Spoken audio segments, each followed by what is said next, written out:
Assalamualaikum warahmatullahi wabarakatuh. Saya Anissa Sriwahyuni dari UIN Sunan Gunung Jati Bandung, jurusan Ekonomi Syariah 6A. Di video ini saya akan membahas tentang reksadana syariah. Nah, sebelum membahas lebih jauh, kita harus mengetahui dulu apa itu pengertian reksadana syariah. Jadi menurut Fatwa DSN MUI nomor 20/DSN MUI /4 Romawi /2001 pasal 1 nomor 6. Jadi reksadana syariah itu adalah reksadana yang beroperasi berdasarkan ketentuan dan prinsip-prinsip syariat Islam, baik dalam bentuk akad antara para pemodal sebagai pemilik harta dan manajer investasi sebagai wakil sohib amal, maupun antara manajer investasi sebagai wakil sohib amal dengan pengguna investasi. Selanjutnya ada dasar hukum dari reksadana syariah. Nah, dasar hukum reksadana syariah yaitu Undang-Undang Republik Indonesia Nomor 8 Tahun 1995 tentang Pasar Modal atau UU-PN. Yang kedua ada Peraturan Bapepam LK atau Badan Pengawas Pasar Modal dan Lembaga Keuangan, dan perjanjian pengelolaan dan penitipan atau kontrak investasi kolektif yang tertuang dalam surat keputusan Bapepam LK. Yang ketiga ada peraturan pemerintah. Yang keempat ada keputusan Menteri Keuangan Republik Indonesia. Selanjutnya ada mekanisme reksadana syariah. Nah, mekanisme reksadana syariah itu terdapat dua. Yang pertama ada antara pemodal dan manajer investasi dilakukan dengan sistem makalah.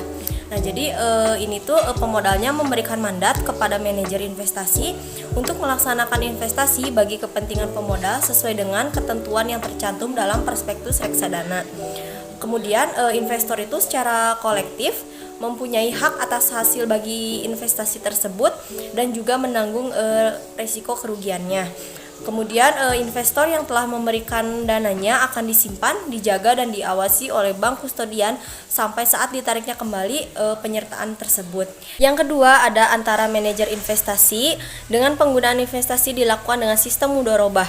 Nah, jadi pembagian keuntungan antara pemodal sohib amal yang diwakili oleh manajer investasi dan pengguna investasi berdasarkan pada proporsi yang telah disepakati kedua belah pihak melalui manajer investasi sebagai wakil dan tidak ada jaminan atas hasil investasi tersebut kepada pemodal.